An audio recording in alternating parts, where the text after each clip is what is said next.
Agora, a FMZ faz uma conexão entre você e os assuntos da atualidade. Conexão. Em conexão com o mundo. Em conexão com você. Conexão. Em conexão com o mundo. Em conexão com você. Programa Conexão. Apresentação e produção Valdinei Guimarães. Trabalhos técnicos Magno Nogueira. Oi, bom dia. Tá começando o programa Conexão deste sábado, dia 28 de março. Tudo bem com você? Olha, o nosso programa de hoje tá bastante interessante. A gente sabe que viver em sociedade não é fácil, né? É um problema, pelo menos para boa parte das pessoas, conciliar as vontades de um com os desejos do outro. São ideias diferentes, valores conflitantes e muitas dúvidas sobre o que fazer e como agir. Aí acabam surgindo os conflitos, como a gente está acostumado a ver por aí todos os dias. Pessoas que não se entendem, famílias que brigam e uma eterna discussão para saber quem é que estava com a razão. No Conexão de hoje, nós vamos descobrir alguns truques para lidar melhor com pessoas e viver melhor em sociedade. Aliás, eu acho que dá para dizer que essas dicas servem para a gente aprender a viver melhor com nós mesmos. Lidando com gente é nosso tema de hoje. Fique em conexão aí, daqui a pouquinho eu volto para começar o nosso bate-papo.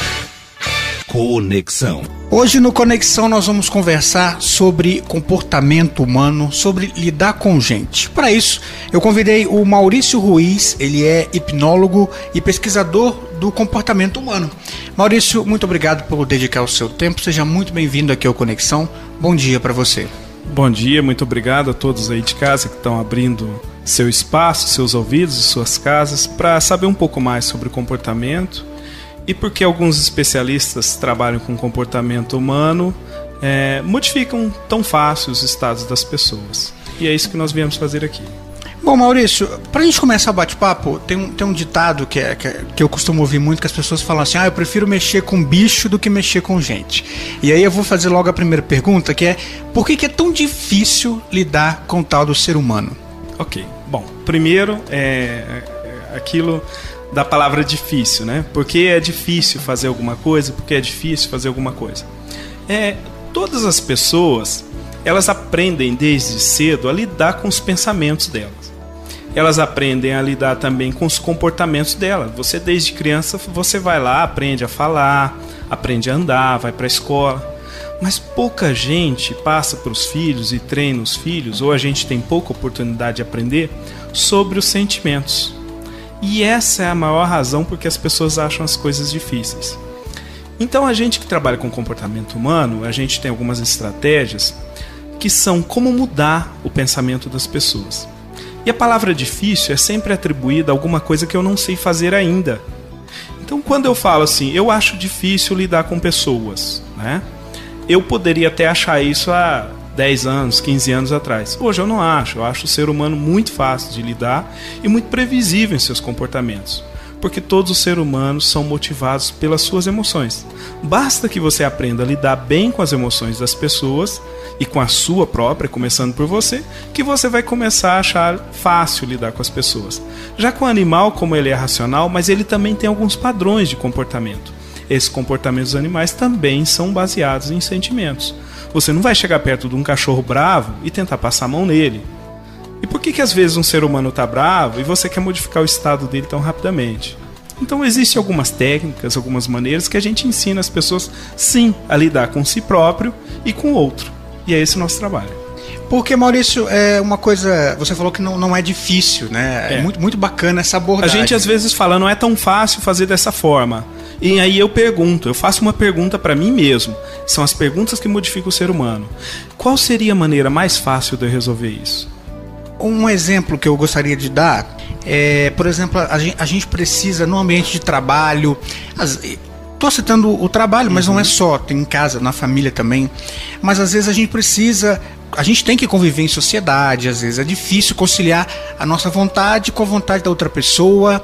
Às vezes a gente não se dá muito bem, essa pessoa não me dou muito bem com ela, o nosso santo não bate, é o que costumam dizer, né? Okay. Como é que eu concilio? Eu preciso que a pessoa me ajude, colabore comigo. Como é que eu concilio a minha vontade com a vontade dela, para que a gente consiga fazer alguma coisa junto no fim das contas, né? Isso. Na verdade, assim, é bem fácil. Eu prefiro fazer uma coisa. Primeiro, eu preciso entender melhor o outro ser humano que está na minha frente.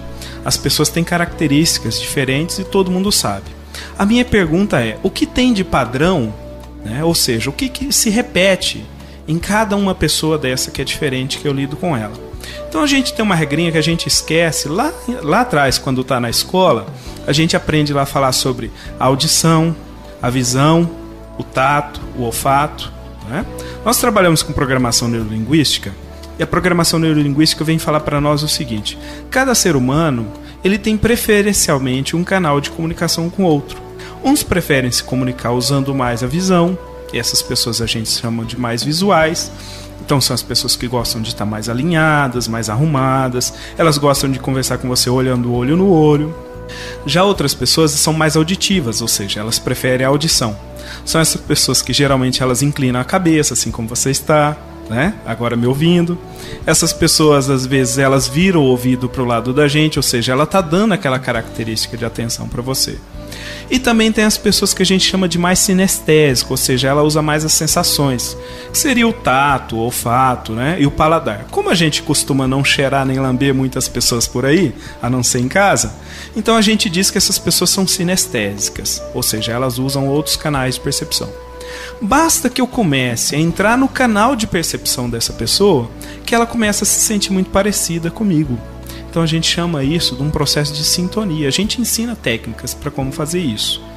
Mas quando eu começo a entrar em sintonia com outro ser humano, usando os canais que ele tem, usando todo esse processo de figura de linguagem que ele tem, ele já se sente mais próximo. A partir daí eu quero uma mudança, que você me fez. Quando eu quero uma mudança, eu tenho que propor para o outro alguma coisa que melhore o que ele já tem, sem esquecer que ele tem já uma coisa que ele acha melhor. Então eu devo fazer para ele perguntas que acrescentem. A gente fala que cada um tem um mapa, é como se eu desenhasse um mapa disso. Se você for aqui na zona rural e você perguntar para as pessoas o que é mais importante, o mapa urbano da cidade ou o mapa rural da cidade, elas vão falar que é o mapa urbano. Okay? Se você chegar na cidade e perguntar qual que é mais importante, o mapa rural ou o mapa urbano, as pessoas da cidade vão falar. Mas mesmo em Venda Nova, uma cidade pequena, uma grande pequena cidade, essa cidade tem vários mapas sobre ela mesma. Então se eu for lá na prefeitura e vou falar assim, eu quero um mapa de Venda Nova da posição hídrica, ou seja, onde estão enterrados todos os canos da cidade. Eu tenho um mapa da cidade onde estão os canos. Eu posso ir lá e pedir um mapa de onde estão todos os postes elétricos e eletricidade. Eu consigo esse mapa. E eu posso pedir um mapa rodoviário, onde está asfaltado na cidade. Então, mesmo a cidade tem vários mapas. Basta que eu ofereça para a pessoa uma condição para ela enxergar no meu mapa. Então, quando eu ofereço para ela uma condição para que ela enxergue dentro do meu mapa e aquilo for mais vantajoso para ela, automaticamente ela passa a fazer talvez o que a gente pretenda que ela faça. E como é que eu consigo saber qual é esse canal que a pessoa... que ela se comunica aí? Isso. Como é que eu descubro isso? Dá pra saber olhando ou não? Dá pra saber olhando. Na verdade, a gente já tem essa percepção inconsciente. Existem técnicas para aprimorar isso, tá? Mas às vezes o próprio linguajar da pessoa. Então, quando ela começa a conversar com você, eu não tô vendo o que você falou pra mim, essas coisas brilham muito, eu cheguei lá no lugar e assim... eu cheguei e vi todo mundo. Ela está falando do que ela viu, do canal visual dela. E assim também ocorre no auditivo. Eu estou aqui, eu estava numa festa e tinha muito barulho, as pessoas estavam falando baixo, algumas gritaram. Ela começa a falar isso, tá? Elas dão pistas, sim. Na verdade é quase uma questão de você conquistar a pessoa, né? Todo relacionamento é como se fosse uma conquista. Os grandes relacionamentos que nós temos são pessoas que a gente conquista todas as vezes que a gente encontra. Afinal de contas, você não se relaciona com uma pessoa que ela não dá bola pra você, não se importa com você. Então, quando você parte para um relacionamento com uma pessoa, é uma conquista. Agora, se é uma pessoa que você tem interesse, né, de estar perto de você, ou se tem um interesse em um relacionamento com essa pessoa, um relacionamento amoroso, você vai mudar totalmente o jeito que você faz isso. Conexão de hoje está falando sobre como lidar com gente, com pessoas. O meu entrevistado é o Maurício Ruiz. Ele é hipnólogo e pesquisador do comportamento humano. Conexão vai fazer uma pequena pausa, daqui a pouquinho está de volta. Estamos apresentando Conexão. Em conexão com o mundo. Em conexão com você. Conexão de volta no seu rádio, hoje conversando com o Maurício Ruiz. Ele é hipnólogo e pesquisador do comportamento humano. O nosso tema é lidando com gente. Fique ligado. Bom, Maurício, agora aquela questão que eu acho que é um dilema para muita gente. Quando é que eu digo não? Quando nesse relacionamento, por exemplo, alguém pode me pedir alguma coisa e eu posso não me sentir bem para fazer isso, mas às vezes eu não quero chatear aquela pessoa. Enfim, como é que eu digo não? Ok, vai de novo aquela coisa que eu te falei da base das nossas decisões. Nós nos decidimos às vezes não pelo nosso intelectual, a gente se decide pelo emocional.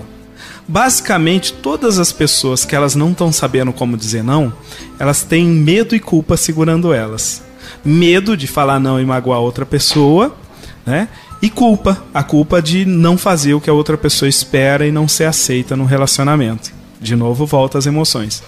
O que a gente tem que fazer realmente é a percepção de como a gente está num relacionamento onde esse relacionamento tem uma troca, não interessa se é um relacionamento familiar, amoroso, um relacionamento de trabalho. Se está havendo uma troca, ou seja, as pessoas estão em sintonia, onde eu ganho, você ganha. E assim funciona, né, o processo ganha-ganha que a gente chama na PNL. E também, se essa pessoa não está me usando. A partir do momento que eu me sinto infringindo os meus valores, ou seja, a pessoa está ferindo algumas coisas que eu não gostaria de fazer, eu não faria espontaneamente, eu procuro dizer não, ok? E aí eu vou dizer um não de uma forma, eu vou procurar criar suavizadores para dizer esse não. É muito simples de criar isso. E aí eu vou lidar com a minha culpa, ok?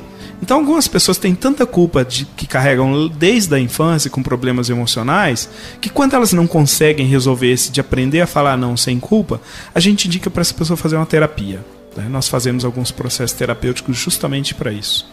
Você disse dos processos para suavizar esse não. Yes. Quais seriam, por exemplo, o que eu poderia utilizar? Vou ter que falar não aqui, mas então eu vou compensar entre aspas, né? Isso. A gente tem, dentro da programação neurolinguística, algumas coisas que a gente chama de suavizadores linguísticos, né? As pessoas já sabem algumas coisas de suavizadores que elas usam no dia a dia. Então, por exemplo, se eu vou pedir para você, me traz outra xícara de café. Quando eu falo isso para você, como você se sente? Eu estou mandando, você pega outra xícara de café. Eu posso falar até, mas olha, eu preciso de mais outra xícara de café. Como é que ficou agora? Eu preciso. Já melhorou. Já melhorou, você começou a me ajudar, ok? Então eu uso um suavizador desse tipo. Será que você poderia pegar uma xícara de café para mim? É um suavizador linguístico que as pessoas às vezes não percebem. Isso a gente usa muito em hipnose, né? Mas dentro da programação neurolinguística nós temos um módulo inteiro para falar sobre a linguagem hipnótica, que é uma linguagem mais sedutora, de como conquistar o que as pessoas querem. Então quando eu vou falar não para uma pessoa, por exemplo, e você pede para mim e fala assim, me pega outra xícara de café, eu viro para você e falo assim, eu estava pensando, será que você mesmo poderia pegar? Então eu devolvo com uma pergunta, às vezes é um ótimo suavizador. Bom, Maurício, agora um outro cenário, né? Que é quando eu vou dizer sim. Aí esse sim, também eu acho que vai naquela questão de não ceder demais. Como é que eu meço isso se eu não estou cedendo muito e dizendo sim de qualquer forma ou para agradar uma pessoa, por exemplo? Como é que eu faço? Ok. Primeiro, voltando lá no não, a gente tem a questão dos valores e no sim também. Eu digo sim sempre que uma coisa agrada os meus valores, ou seja, aquelas coisas que eu julgo como fundamentais para mim. Os valores a gente explica de uma forma bem simples aqui, mas são aquelas coisas que eu tenho como importantes para mim. São importantes que eu aprendi de pai e mãe, aprendi na minha sociedade. Sempre que alguma coisa agrada os meus valores e que a pessoa me pede, eu vou falar o sim. Ao contrário, eu vou me livrar da culpa e vou falar o não, procurando jogar um suavizador. O sim também é importante para a gente, para direcionar as pessoas para o que elas querem, que é outra estratégia mental que as pessoas usam. Geralmente elas focam no que não querem. Quando você começa a trabalhar com o sim no que a pessoa quer, é como se você buscasse uma coisa afirmativa para ela. Isso é o que motiva a maioria das pessoas. Maurício, muito se fala atualmente em individualismo. As pessoas, isso é o que é consenso, né? As pessoas dizem isso, mas você, como profissional da área, pode dizer se é uma verdade ou não. As pessoas estão se ocupando mais com redes sociais, com WhatsApp no celular, e às vezes acabam esquecendo de compartilhar, de conversar, enfim. Os relacionamentos, você mesmo já disse que não existe difícil, né? Mas eles ficaram diferentes, ou mais complicados que sejam, por causa da tecnologia no decorrer dos últimos anos?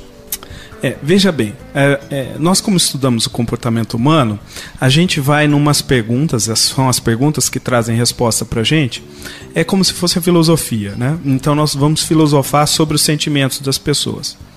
Então eu vou perguntar o para quê?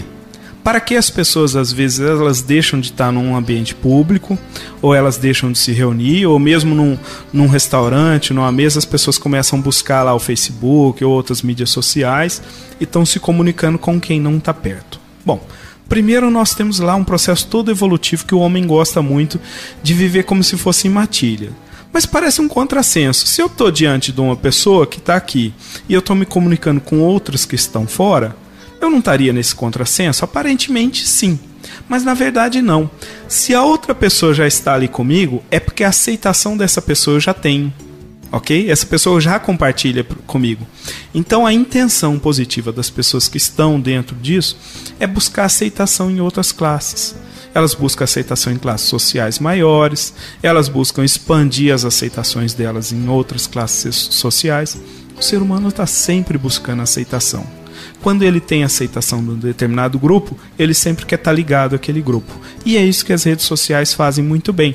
Elas ligam a gente a um grupo de aceitação muito grande. Então elas são, como a gente diz, alguma coisa que estimula muitas pessoas estarem por ali muito tempo. E elas demandam muito tempo nisso e às vezes realmente se esquece de quem está próximo.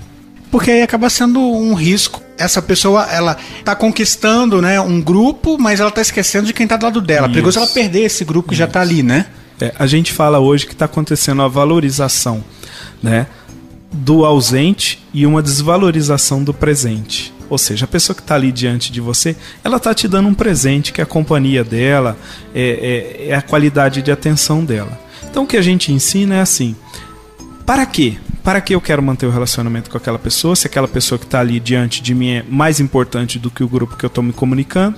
E se for, sim, eu consigo me desvencilhar um pouquinho, desligar um pouco o celular, desligar a internet do meu celular ou do meu computador e consigo dar um pouco de qualidade de atenção para as pessoas.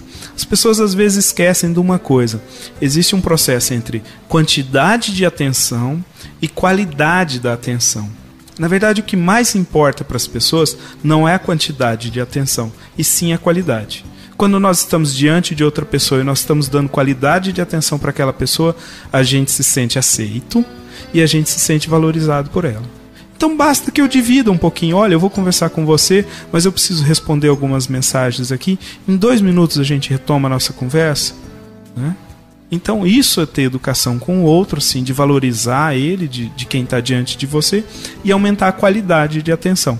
Eu tenho filhos também, eu tenho uma filha que vive comigo, outro filho mais velho mora em São Paulo já, segue a carreira dele. Mas o que eu procuro valorizar com a minha filha quando eu estou em casa, eu passo bastante tempo até em casa, mas quando eu estou em casa eu tenho um tempo que eu preciso trabalhar e tem um tempo que eu preciso dar atenção para ela. Então hoje o que a gente escolhe é fazer assim: filha, olha, eu vou te dar atenção por meia hora, nós vamos ficar juntos, nós vamos brincar ou vamos jogar um videogame juntos, vamos fazer alguma coisa onde a gente participe, vamos andar de skate, vamos dar uma voltinha de bicicleta, e eu dou ali para ela um tempo de qualidade de atenção. Isso é muito importante para ela. Com crianças isso é um pouco mais complicado, Maurício? Não, muito mais simples. Com crianças sempre mais simples de lidar. Apesar do momento que você aumenta a aceitação com ela, aumenta a qualidade de atenção com ela e tira uma coisa que muito adulto se cobra, é transferir uma responsabilidade de querer deixar a criança feliz, né?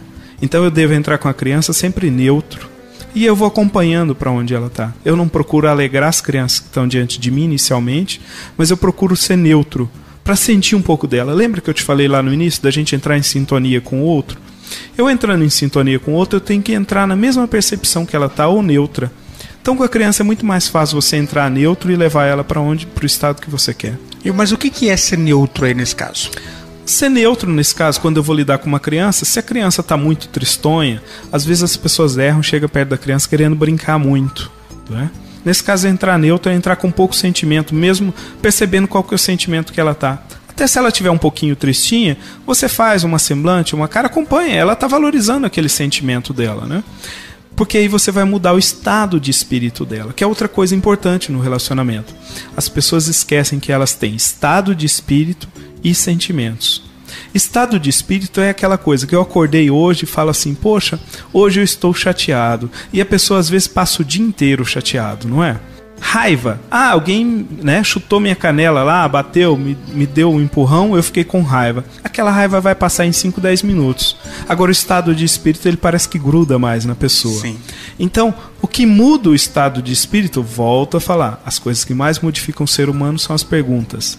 Eu faço uma pergunta. Vem cá, eu acordei hoje e falei, eu tô chateado e vou me manter chateado o dia todo? Para quê? Se eu tiver uma resposta conclusiva para isso, não, eu tô chateado porque hoje é aniversário de morte de alguém que eu conheci, ok, então eu vou passar um dia mais ameno. Eu respeito o meu sentimento que está agregado àquilo. Agora, quando eu faço uma pergunta do para quê eu cheguei naquilo ali, e eu não tenho uma resposta lógica, você vai ver que automaticamente, em 5, 10 minutos, seu estado de espírito foi embora e suas emoções mudaram totalmente. Funciona sempre? Funciona sempre. A nossa conversa no Conexão de hoje é sobre como lidar com pessoas. O meu entrevistado é o Maurício Ruiz. Ele é hipnólogo e pesquisador do comportamento humano. Vamos fazer uma pequena pausa para uma música e o intervalo. Daqui a pouquinho eu estou de volta. Fique em conexão. Estamos apresentando Conexão. Em conexão com o mundo. Em conexão com você. Estou de volta para o último bloco do programa Conexão, hoje falando sobre comportamento humano, sobre como lidar com as pessoas. O meu entrevistado é o Maurício Ruiz, ele é hipnólogo e pesquisador do comportamento humano. Vamos voltar para a entrevista, fica ligado aí. Bom, Maurício, uma coisa que eu observo muito, principalmente em redes sociais, eu costumo acompanhar muito as pessoas...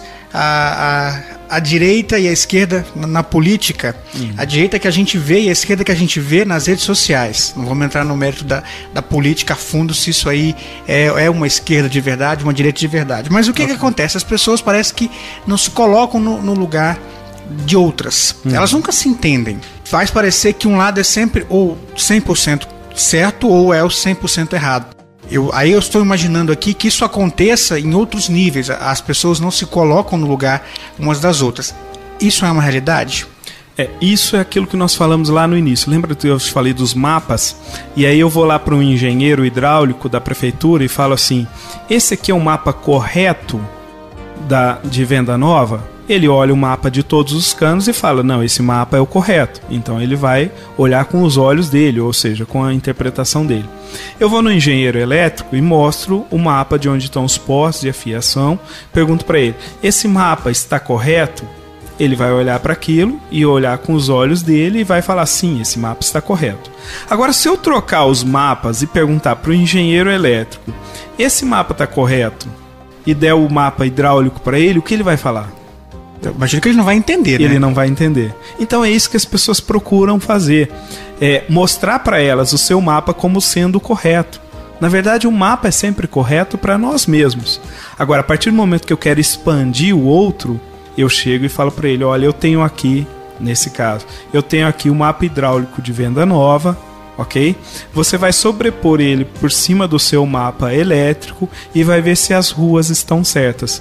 Vão ter as mesmas ruas nos dois mapas? Provavelmente, a maior parte delas sim. As que baterem, ele vai falar que está correto, concorda? Então eu já tenho ele começando a interpretar o meu mapa. Seria uma questão de achar pontos em comum, então? Isso, por aí que a gente começa. Achar pontos que não tem divergência em discussão. Por exemplo, tanto o pessoal hoje de direita quanto de esquerda no Brasil, eles propõem que nós precisamos de algumas coisas. E nenhum brasileiro vai falar que não. É a tal da corrupção no país, independente de qual país. Se você olhar essa lista que saiu, por exemplo, agora do Janot, ela tem pessoas de todos os partidos quase. Então, não existe um mais correto, não existe um menos correto. O que as pessoas precisam fazer é mudança. E o pessoal que está em casa trabalhando, que paga seus impostos, que tem seus filhos, que tem seu futuro todo pela frente, eles querem passar o quê? Os valores deles como sendo correto. Ninguém ensina o filho a roubar, o filho a fazer alguma coisa ruim. Ô Maurício, Nós estamos numa sociedade mais egoísta, essa nossa sociedade do século XXI? Olha, eu diria que não é egoísmo. Eu diria que assim, o ponto de visão das pessoas é a falta de percepção mesmo de como essa sociedade é a mais integrada do mundo que já houve até hoje. Se você pensar 20, 30 anos atrás, as pessoas elas eram mais individuais, não individualistas. Elas dependiam menos de outras pessoas.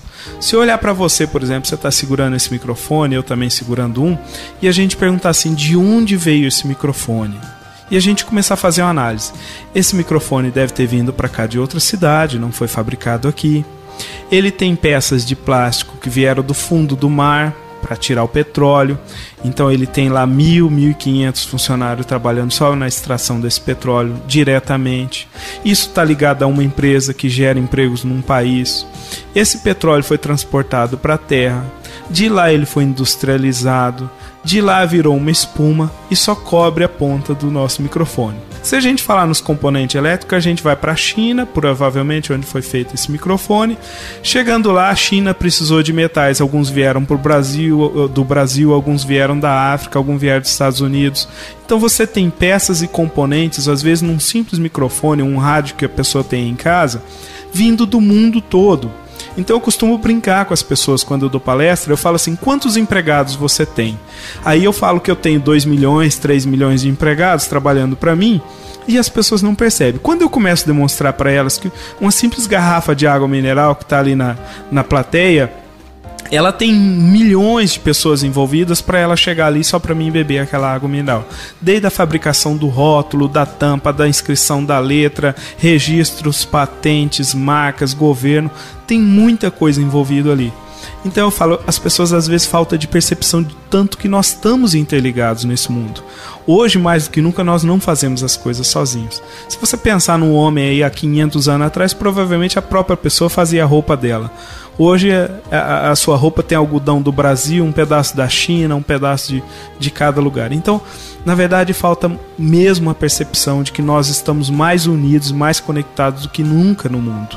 E quando a gente começa a ter essa percepção de que nós estamos mais conectados, aquele nosso individualismo ele deixa em segundo plano. Quando a gente busca, para que eu vim nesse planeta? Para que eu estou aqui? Qual que é a minha missão? Qual que é a função do que eu vim? Né? O que eu faço? Eu estou aqui como um radialista ou eu estou levando para as pessoas informação, conhecimento, eu estou modificando a vida das pessoas? Qual o grau de importância agora da sua profissão? Né? Será que você está sendo pago só para você transmitir isso? Ou você também está ajudando, contribuindo para uma sociedade inteira? As pessoas que estão em casa, mesmo uma pessoa que planta café, o que ela está fazendo? Ela está plantando café? Ou ela tá, aquele café que ela faz ali vai para a mesa de milhões de brasileiros e ela está alimentando milhões de pessoas? É muito diferente você perceber isso. Você perceber o quanto nós temos em comum. E até uma questão da pessoa perceber a importância que ela tem. Sim, a importância todo, né? Que ela tem. A pessoa que limpa aqui a rádio, o que ela está fazendo não é limpando a rádio. Ela está aqui junto com você levando comunicação.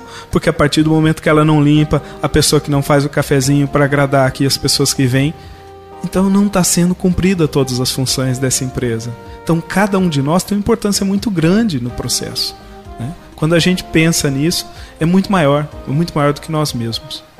Bom, Maurício, você falou durante a nossa entrevista toda da programação neurolinguística. Isso. As pessoas já devem ter ouvido falar, a gente aqui no Conexão já teve entrevistas sobre isso, mas eu gostaria que você só desse uma rápida explicação do que é. E claro, também, se as pessoas quiserem procurar, como faz, né, para ajudar o nosso ouvinte a entender do que se trata a PNL, né, Programação Neurolinguística. Isso, nós chamamos PNL, que é a abreviação de Programação Neurolinguística. A programação neurolinguística ela está entre uma ciência e uma arte do comportamento. Ela ensina a gente a se perceber, a se comunicar, primeiro com nós mesmos. Então ela entra na área de comunicação. Ela entra na área de terapia, que eu aprendo a cuidar de mim mesmo, das minhas emoções. Ela também está na área do desenvolvimento, porque ela vai me mostrar estratégias eficientes que eu tenho para fazer as coisas funcionarem. Ela me mostra que os erros não são erros. Os erros são aprendizagens. E como eu mudo essas aprendizagens para errar cada vez menos? Quando eu insisto em fazer uma estratégia repetitiva que não dá resultado, esse sim é o erro. Não errar no comportamento da estratégia. Então a PNL, de uma forma bem simples, ela vem definir para nós como eu funciono e como é que eu posso fazer um manual de funcionamento. Eu, pelo menos, nasci e não veio na maternidade um manual de como eu funcionava. Ninguém entregou para minha mãe. Mas agora, com a programação neurolinguística, você tem a oportunidade de você mesmo fazer um. Você mesmo fazer o seu sucesso. Tá? Para as pessoas que querem conhecer um pouco mais de PNL, nós estamos fazendo um curso de PNL, vai ser em junho aqui em Venda Nova mesmo. Nós fazemos mensalmente quase um curso que se inicia uma turma nova em Vila Velha. Nós temos um instituto lá, nós temos 2 anos já no mercado. Nós já trabalhamos com isso já faz um tempo bom, tanto com hipnose quanto com treinamentos, né? E nós trabalhamos de uma forma para modificar as pessoas.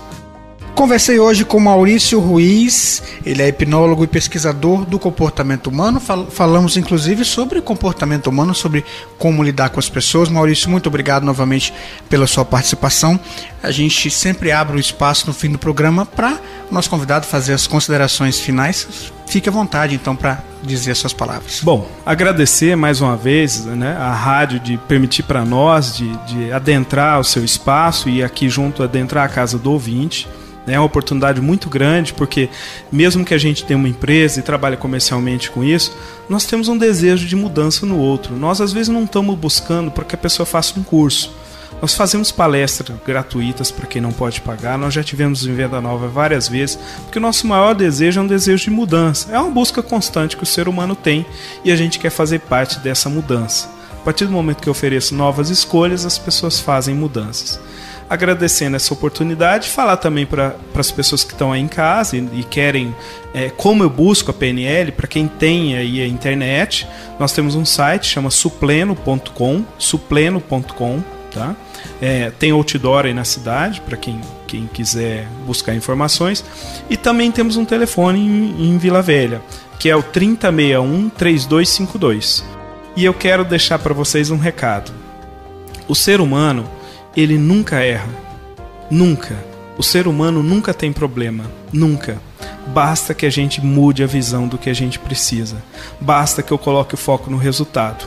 Tem uma frase muito bacana que eu falo nas minhas palestras, que é o seguinte: as pessoas me perguntam, como é que você adquire sucesso? Eu falo, para qualquer pessoa que faz sucesso, só tem uma coisa: sucesso é fracassar com entusiasmo. Se alguma coisa deu errado, eu mudo as estratégias e vou em frente. E é isso que eu faço todos os dias da minha vida. Espero que vocês também aprendam. Obrigado.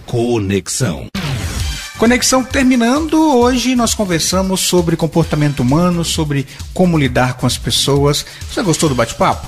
Espero que tenha gostado, viu?